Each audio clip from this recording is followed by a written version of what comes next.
With Colorado kind of free-falling, Arizona may have made the biggest mistake they could have. They made it personal. You are Locked On Buffs, your daily podcast on the Colorado Buffaloes. Part of the Locked On Podcast Network, your team every day.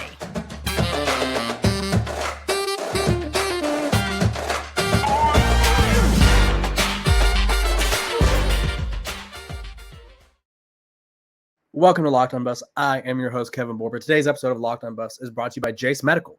Empower yourself when you purchase a Jace case, providing you with a personal supply of 5 antibiotics that treat 50-plus infections. Get yours today at jacemedical.com. That's J-A-S-E medical.com. We are also brought to you by the Locked On Podcast Network. It's your team every single day for free and available wherever you get your podcasts. Today's episode, we're not taking shots at Shedeur. We're talking shots at Shedeur. We kind of haven't really seen this happen very often since Colorado's start to the season, but Arizona made it personal. And I think they kind of feel that Colorado's vulnerable, and I think they are, which they are the hottest team in college football right now, or one of them. But I think they have that little invincibility complex, and I think we're going to see how it turns out. If you don't know what I'm referring to, former Colorado Buffalo, which I don't even know if we could call him a former Colorado Buffalo. I think he was in Boulder for about maybe a month or so. Taylor Upshaw, he transferred from Michigan to Colorado and then was there for spring, and then was one of the few guys that transferred to Colorado and then left after transferring to Colorado to play for Coach Prime. And so he is no longer with Colorado, obviously, and he's currently leading Arizona in sacks. And he took to social media recently and kind of fired a shot at Shedeur Sanders. And what I want to say is the cringiest video I've ever seen and the cringiest caption I've ever seen, but hey, to each their own. I think it's a little cringe, but that's not my decision to make in terms of what is going on over there with Taylor Upshaw. So let me share my screen with you just in case you haven't seen the video or heard the video, and we will get this underway so you know exactly what I'm talking about. Okay, you know. I don't know why you talk to me like that when you know I kill you for it. Oh man, I can't wait till the 28th. I'm gonna make you my girlfriend. So if you guys aren't familiar with who that legend is, I don't know who he's talking to be honest, but it's Mike Tyson. And Mike Tyson is basically saying he's going to kill his opponent. And then in the caption, I don't know if you guys saw it or if you missed it, it says, let me check real quick because it's really something. I don't know how I feel about it. It's kind of all the cringy trash talk I've seen, it's up there. It says, "Get your mind right, little boy." Really weird thing to say to Shedeur Sanders from Taylor Upshaw, but hey, to each their own. Everybody's got their own way of trash talking. I just feel like that is a little interesting, but nonetheless, if you're Colorado, you look at this message and you go, okay, and just the overlaying kind of thoughts of everyone in the country, and you're like, okay, everyone's down on us, everyone's doubting us. This is the best, I guess, case scenario for Colorado. Obviously, you don't want to be 4-5, but when they were at their best, they were constantly being doubted. Now, obviously, you shouldn't have to be doubted to perform, but maybe Colorado could channel that like us against the world mentality that they had to start the season and channel it against Arizona, who's number 21 in the country, a ranked team, a really good Arizona team. Because the goal for Colorado right now should be to make a bowl game. They could still win 6 games. They got to win 2 out of their next 3. And either way, they're going to have to beat a ranked team. And so Utah is way too disciplined and smart to kind of take a shot like this. So they're not going to get any extra motivation. And Washington State, who's not ranked, is the other opponent that they have. They have no room to talk, kind of. So for Arizona to have a player come out here and kind of make it personal and, in a sense, put some fuel on the fire for Colorado, I think that's very bold. And so for Colorado to win, they need a monster performance out of Shedeur. I think this game's going to be somewhat of a shootout. Arizona has a solid defense. They do. I'm not trying to take away from them, but their bread and butter is their offense. Their bread and butter is no Fafita kind of slicing and dicing and being a surgical quarterback. And Shedeur needs to have a bounce back performance. We don't know what's going on with the play callers. I assume Pat Shermer's still calling the plays. Obviously, if you guys missed yesterday's episode, go check that out. Current agents and coaches anonymously. anonymously. You know how people are when they get to hide behind anonymity. They get to say whatever they want, and so they were basically saying all these things about Coach Prime and Shedeur, and this is the time for Colorado to step up. This is the time for Colorado to kind of silence the doubters. And I said this yesterday as well. The best way to put a band-aid on what is, I don't even know, a broken bone right now is to beat a ranked team. Because that'll shut everybody up for at least a minute. Because everyone's gonna be like, oh, Colorado, they turned it around, they bounced back. Because right now, every article I see, every article that I've had to write the ones about the anonymous stuff. It's all about people coming for Colorado. Everyone's coming at them because they're vulnerable right now. Like Coach Prime said, I don't know, I don't remember when he said it. I think it was after the Oregon game. Get us right now while you can, because in the future you won't be able to. And people are getting them right now. And so Colorado needs to, while that's cool and all to be like, yeah, get us right now while you can, they need to experience some winning again. They need some positivity to kind of get them headed in the right direction, because they have a lot to achieve still. Ultimately, this team could win 7 games this year. If they make it to a bowl game and they win the bowl game, that's a 7-win season. I don't know if that's going to happen. I don't know if they're going to make it to a bowl game. That was my projection prior to the season. I thought they could have made a bowl game. I still think it's in the cards. I think this is a beatable Arizona team. I think they could beat Washington State, and then Utah is kind of a coin toss. I feel like Utah is a more experienced, coached, and veteran-heavy team. So we'll see. But when we get there, Colorado has their destiny is in their hands, and standing in their way is an Arizona team who may have too much dip on their chip, as they like to say. And honestly, people said that this can be a trap game because people are always up to play Coach Prime. This is very much a trap game for Arizona. They're confident. They've beaten 3 ranked teams in a row. They obviously aren't scared to talk that mess to Colorado. And they probably feel like, even though this is Coach Prime's team and they want to make a statement and beat Coach Prime's team, they're probably like, this Colorado team sucks. We could beat them easily, blah, blah, blah. This is no issue. And so I think a little success can get to your head. I think it got to Colorado's head a little bit early, and I think it's getting to Arizona's head clearly right now. And so this is the prime opportunity, no pun intended. It's when your coach's nickname is Coach Prime, it's hard to not have like these punny opportunities, but I'm not trying to pun here. No puns intended. It's just Colorado has a prime opportunity to take down Arizona, to take down a ranked team, and kind of shut some people up. And so Shedeur Sanders should take this personal. I don't think he's had anyone personally come at him like this. And he's definitely going to be meeting up with Taylor Upshaw in the backfield if this Colorado offensive line can't block. But whether or not he's able to perform and kind of slice and dice his defense, that's up to him. I think the play calling won't do him any favors, so I think he kind of has to take it upon himself to get things right up there in Boulder. Otherwise, it could be another tough showing. And I don't know if Colorado, like, I know they can handle tough showings. They've already exceeded expectations and stuff, but I don't really know if they want to take on another punch to the mouth, if you know what I mean. This episode of Locked on Buffs is also brought to you by our sponsors, eBay, over at eBay Motors. Passion, drive, and patience. That's what brings home the winning trophy, is also what keeps your ride or die alive. eBay Motors has everything you need to maintain your vehicle or level it up to peak performance. From superchargers, roof racks, exhaust kits, LED headlights, and more. Whether you're into speed, power, or style, eBay Motors has got you covered. With over 122 million parts for your number one ride or die, you'll always find exactly what you're looking for. And with eBay Guaranteed Fit, your part is guaranteed to fit your ride or die every time, or your money back. Because with eBay Motors, you're burning rubber, not cash. With all the parts you need at the prices you want, it's easy to turn your car into the MVP and bring home that win. Keep your ride or die alive at ebaymotors.com. Eligible items only. Exclusions apply. eBay Guaranteed Fit only available to U.S. customers. Welcome back. We are talking about, I won't say it's the latest controversy, but it's controversial-esque. We learned recently that Coach Prime and Colorado, they embrace fight culture. They embrace this kind of like fight club mentality where everything's okay, everything can go down. And so Coach Prime was asked about it, and he said, and this is about fights at practice, and so he kind of embraces it, doesn't have a problem with it. He said, we've had a great week of practice. We had a couple fights, which I like. It's a great thing. I always want to know who won because I keep records. I don't break them up. Some coaches break them up. I don't.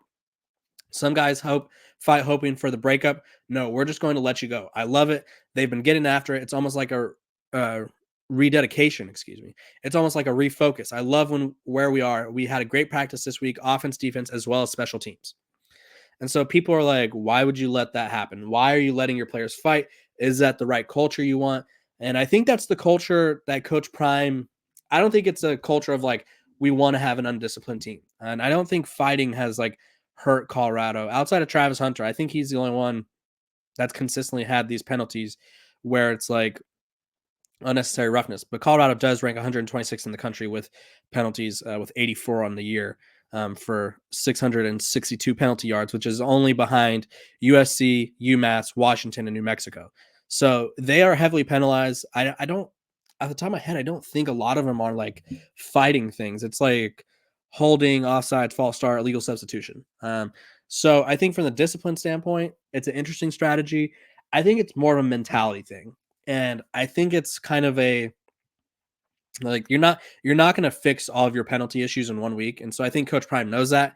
I think he knows that when you let players fight, you let them get the anger out and you let them kind of build that animosity. Maybe it adds more intensity. Maybe it adds more motivation to them that they don't have already, which I mean, you'd like for them to have that motivation, but some guys need that extra juice. Some guys need that extra, oh, he said this about me, or they're thinking this about me, or they think I'm soft. And some guys just need to feel like they need to prove themselves. Some may call that toxic masculinity. Others may call that fuel to the fire. And I think this Colorado team, they need to mix things up. They need a spark. They've lost 5 out of their last 6, and they just need something to go their way. And I think by Coach Prime letting them figure it out and letting them box it out, they are kind of learning on the fly, like the intensity that they need. And I don't know if it's the right move long term to constantly have fights in practice, because I feel like that could get a little out of hand. I think Coach Prime knows what he's doing. And so for all the people that are questioning the culture and stuff, I don't think it's a culture problem. I think it's a mentality problem. I think this Colorado team, we've seen it throughout the year, has had mentality problems. They've been entitled. They've been, I don't know. They've kind of, entitled feels like a good one. I feel like Coach Prime has constantly said to them that this isn't like life, life after football isn't like this all the time. I don't think they're prepared all the time. And so I think this is a mentality thing. I think the biggest thing that Coach Prime can fix right now outside, like he can't fix the offensive line. There is no fixing the offensive line. There is no fixing the defense right now. They are what they are. They need more talent. They need more depth. That is what it is. But what they can fix is their mentality. This team has mentality issues. And I think this is part of Coach Prime is to fix those mentality issues. Whether or not it's going to work, I guess we'll find out as time goes on.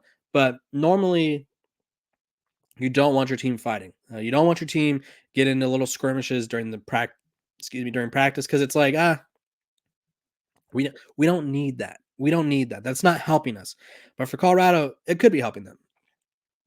Maybe that's what gets them their passion back. Maybe that's what gets their fire back, and it kind of just, I don't know. They just need something to go their way. And so it's a mentality thing. I think it's not a culture thing. And so unless it turns into a frequent occurrence and there's just straight up beefs on the team, I think this could be something that they all learn from and build off of moving forward. Because honestly, when you're a team that's struggling as much as Colorado is, you need something to go your way. This episode of Locked On Buffs is also brought to you by Jace Medical. We spend a lot of time talking to each other, me and you. We get fired up together on wins and losses, who starts and who sits. I'm thankful for that connection we have. It's amazing. And today, I want our chat to be a little more personal. I just learned that you could get a 1-year supply on ED medications. You realize what that means, right? Bring on extended travel. Bring on the most natural disaster or supply chain issue. You are covered. You are covered, my friend. You don't have to worry about whether or not you can refill your generics for Viagra or whatever it may be, your prescription. And this is possible because of our friends at Jace Medical. Go online right now at jacemedical.com to receive your 12-month supply on your daily medication. Remember to use promo code LOCKEDON at checkout for a discount as well. A verified customer had this to say about Jace. I am thankful for the service. Supply chain issues caused me to cut pills in half to have it. I ordered most of my daily meds with a year's supply. I also ordered my antibiotic kit. I feel secure now. Prices are lower than local pharmacies. I highly recommend this for everyone. If you or someone you love would get some peace of mind by having a year's supply of any daily med, go to jacemedical.com. And if it's offered for you, remember to use code locked on for $20 off your purchase. The Jace case provides 5 life-saving antibiotics for emergency use. All it takes to get a Jace case is to fill out a simple online order and, in some cases, jump on a quick call with one of our board-certified physicians. It's doctor created, doctor recommended. So go to jacemedical.com. Again, use promo code locked on for $20 off your first purchase. Always be prepared with Jace Medical.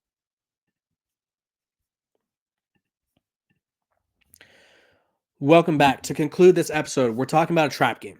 And I talked about this a little bit earlier, and I'm going to revisit it because I saw some comments saying Colorado can't be a trap team because everyone gets up for them. Colorado can't be a trap team because everyone wants to be Deion Sanders.